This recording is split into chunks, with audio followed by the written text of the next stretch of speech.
Meus queridos, nós vamos falar mais um pouquinho, só para fechar, sobre o princípio do mentalismo, porque ele é de suma importância para que a gente consiga, né, compreender os outros, né, que ainda iremos conversar sobre eles, porque tudo advém do mental. Por quê? O axioma do princípio do mentalismo é: o todo é mente, o universo é mental. E então, quando nós vamos falar de correspondência, de vibração, de polaridade, disso, daquilo, a mente, o mental, vai estar envolvido em tudo. Então, é importante que a gente compreenda um pouquinho.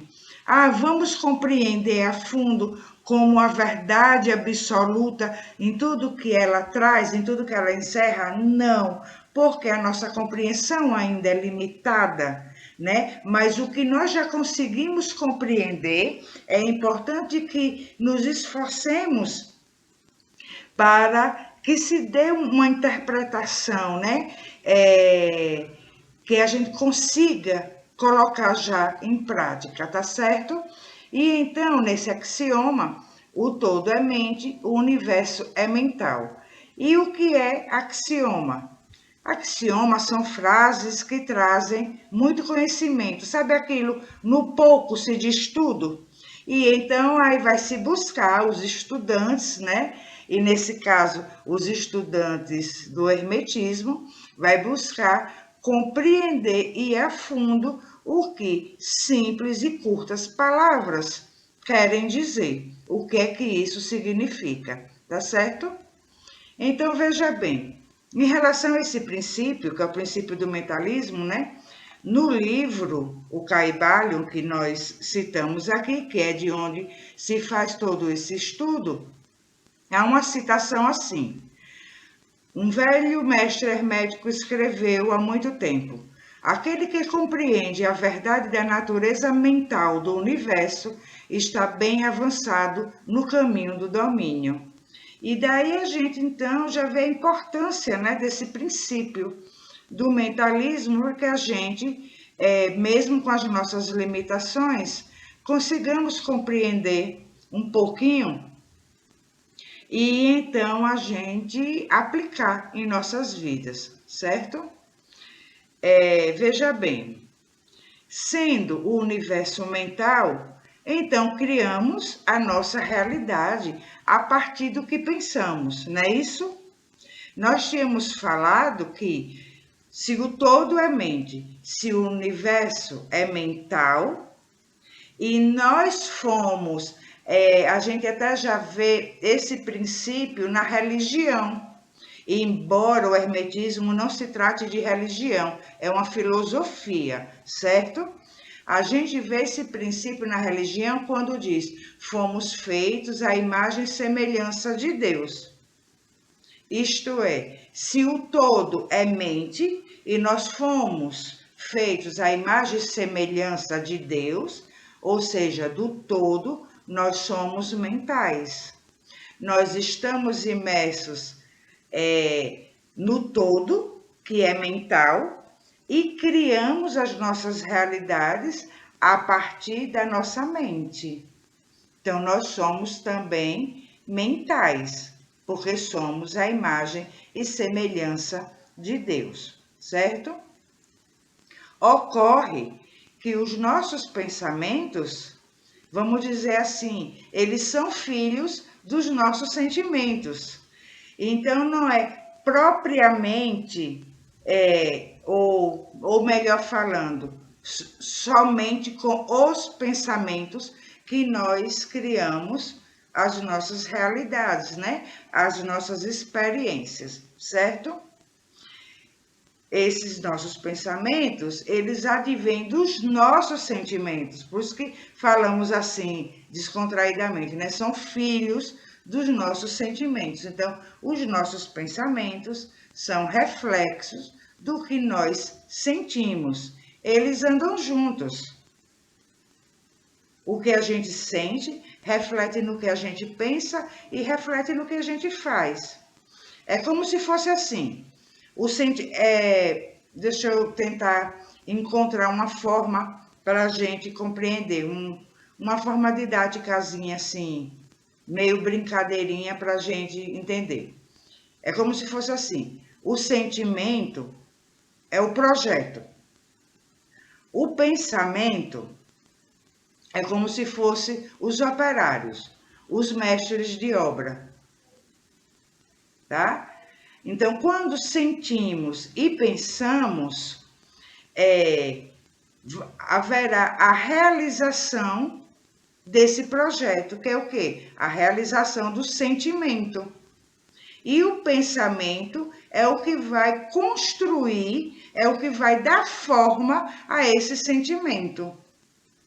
Deu para entender?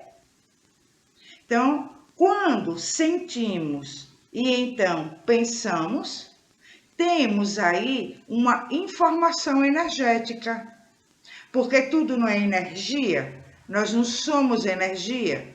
E se nós somos mentais, o mental é energia, tudo é energia. Então, essa informação do sentimento, o pensamento carregado dessa informação, que então é a nossa identidade, é o que vai criar a nossa realidade. Deu para compreender? Então é assim, em resumo, criamos a nossa realidade com o que somos e não com o que queremos. E o que é que nós somos? Nós somos o que nós sentimos. Nós somos os nossos sentimentos. E quais são os nossos sentimentos? Como é que a gente vai saber quais são os nossos sentimentos? Através do autoconhecimento. Nós vamos observar as nossas emoções, que a emoção é a exteriorização do sentimento, como pensamento. Então, observando as nossas emoções, estudando as nossas emoções, indo a fundo nelas, nós chegaremos nos nossos sentimentos. Como Roberta estava falando lá no comecinho, né? De uma ofensa e que foi investigar. Então, a ofensa dói na gente? Dói. Essa dor é uma emoção. Então, por que doeu?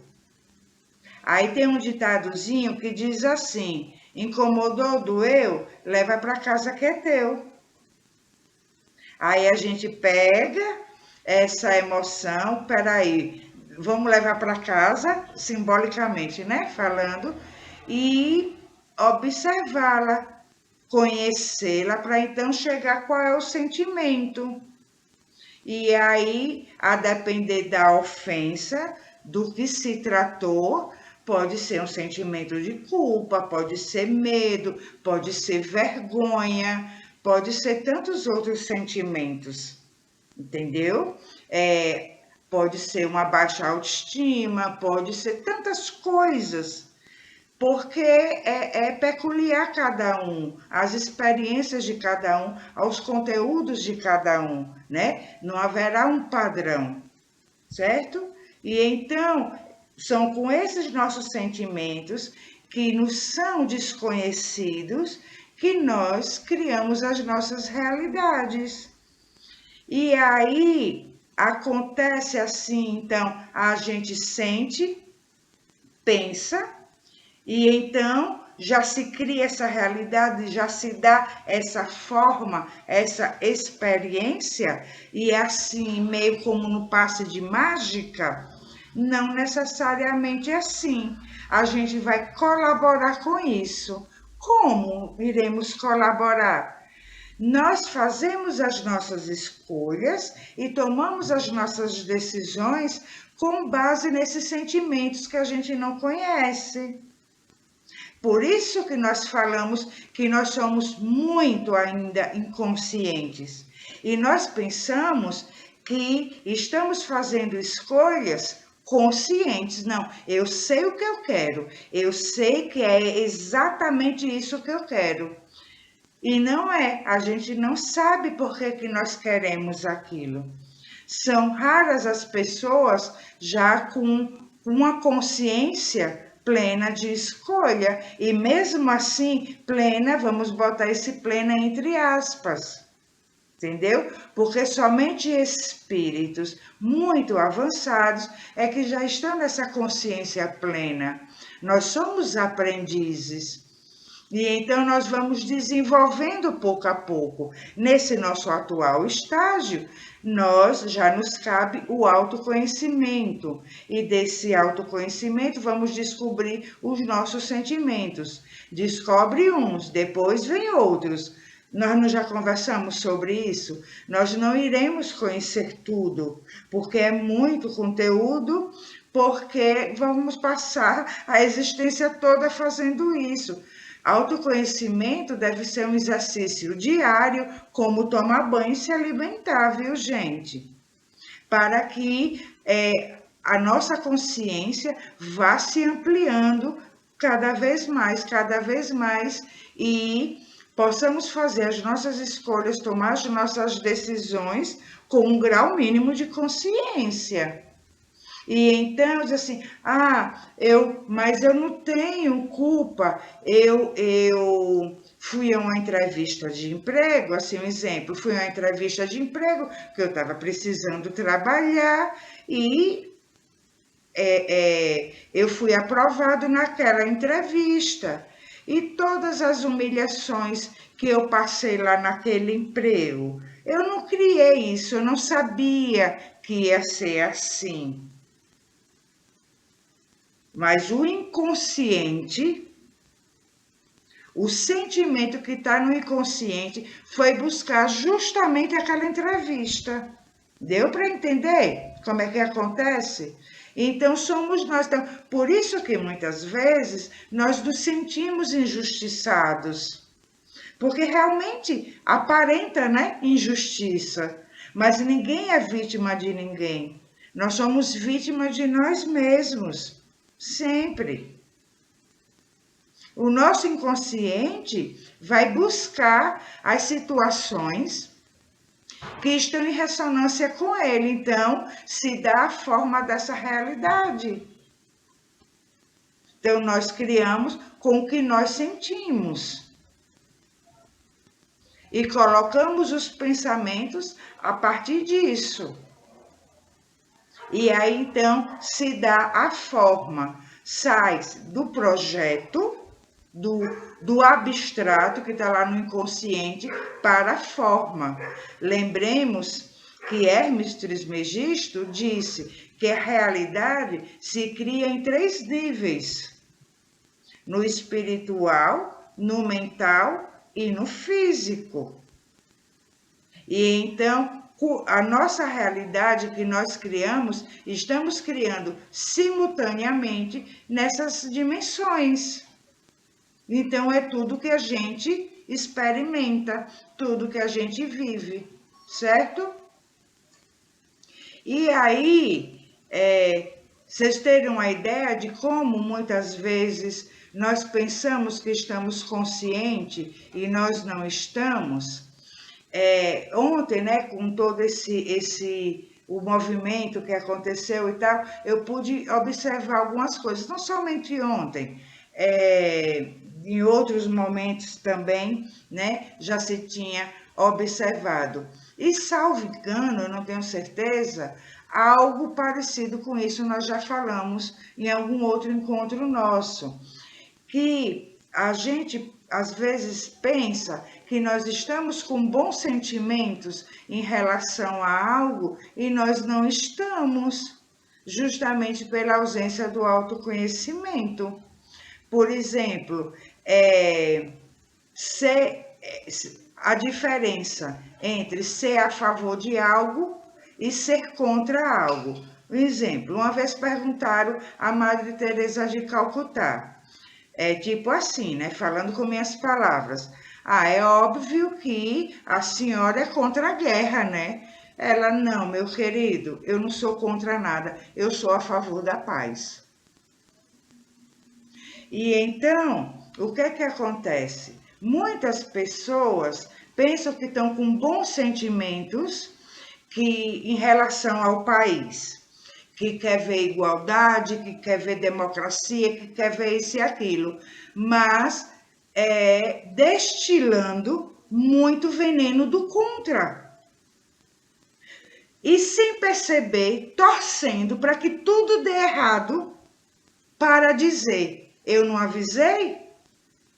Eu sabia que isso não ia dar certo. E então está contribuindo, criando, está participando de uma egrégora negativa.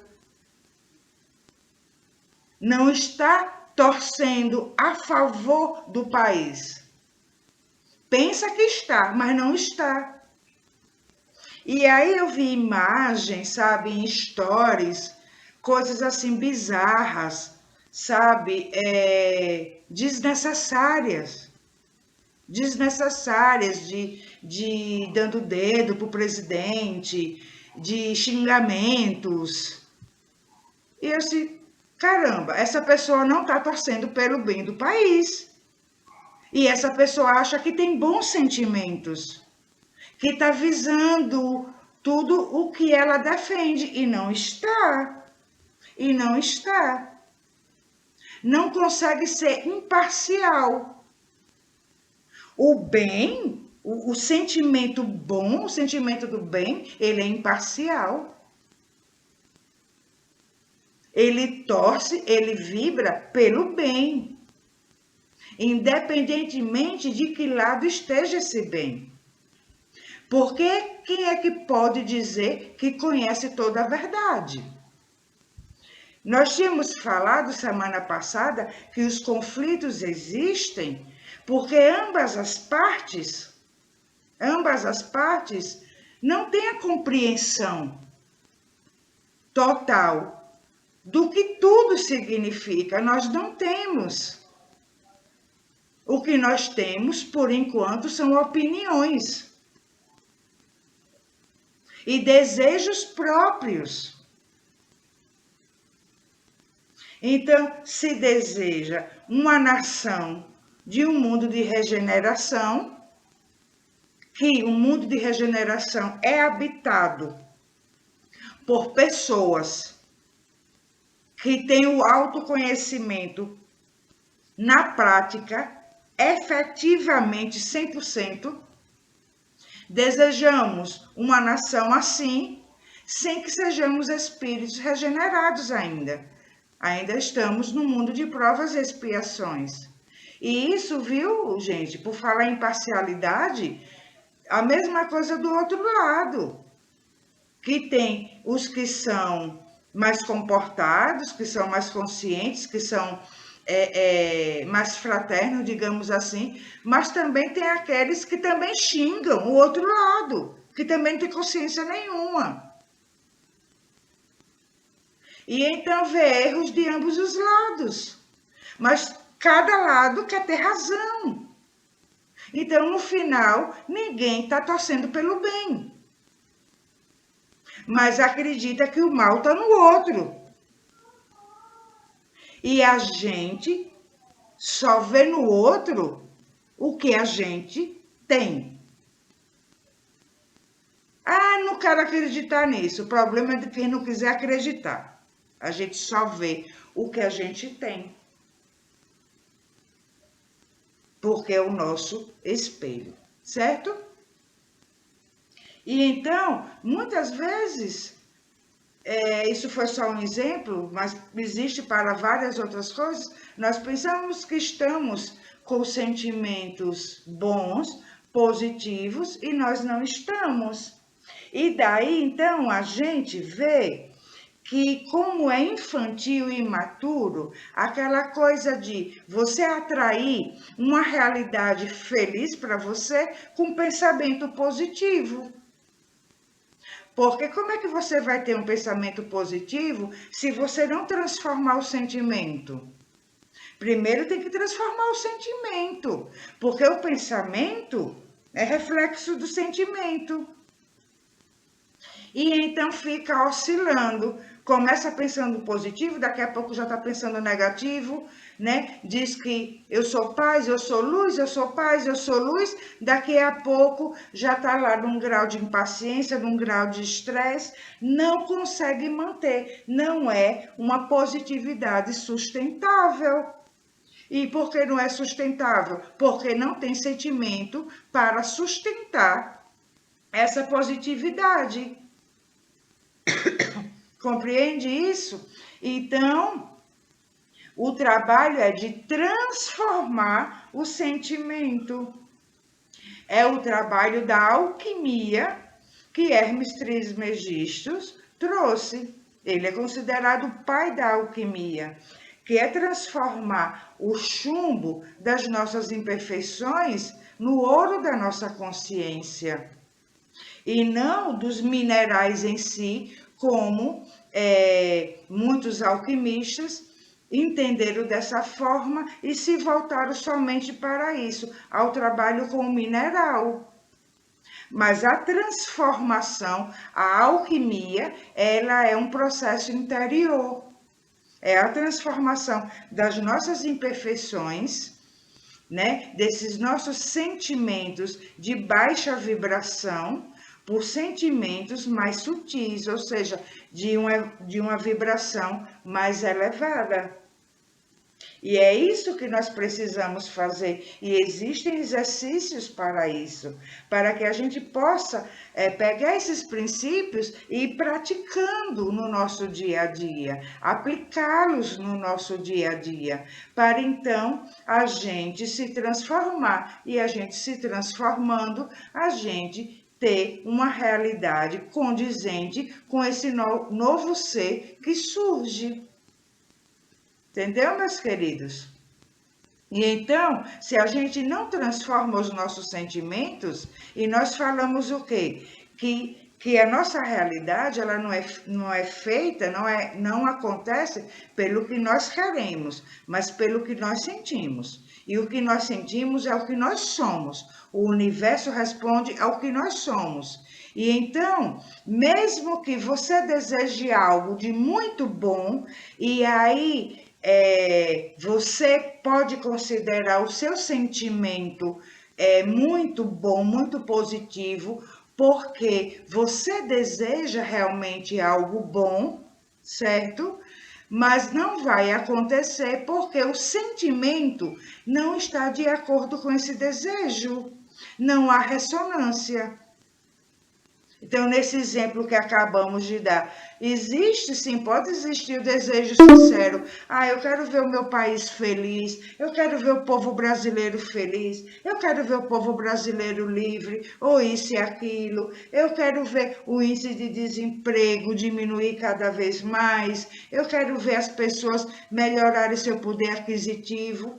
Tudo isso, todos esses desejos, sim, podem ser sinceros, e não estamos falando que não são, mas eles, de acordo com as emoções, e a emoção é a exteriorização do sentimento, já mostra o quê? Que não há ressonância, não há uma comunicação, não há uma harmonia entre o sentimento e o desejo.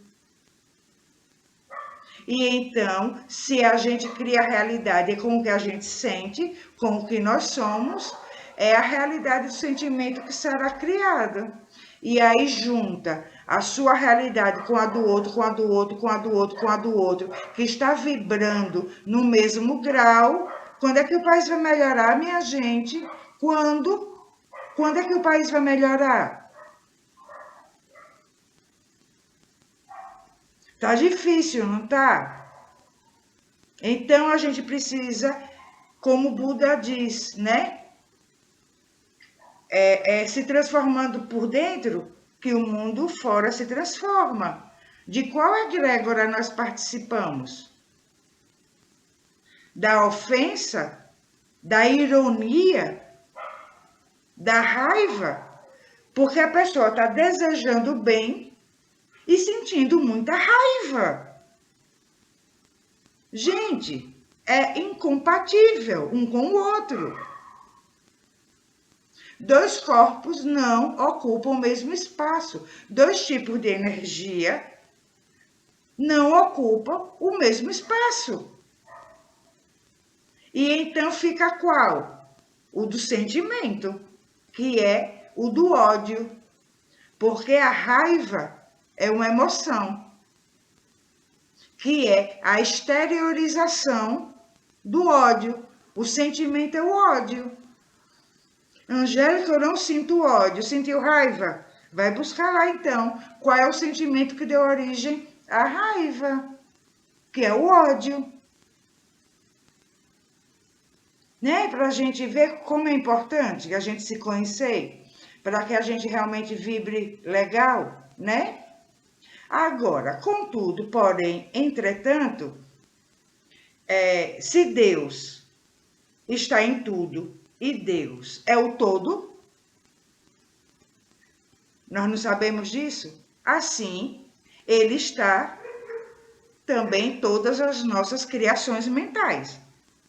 Quando nós falamos, no encontro anterior, que se a gente pegar um punhadinho de terra, e Deus está ali naquele punhadinho de terra, e em cada molécula, e até no mundo invisível daquele punhadinho de terra, e não só no que o nosso sentido visão está alcançando, então ele está em tudo.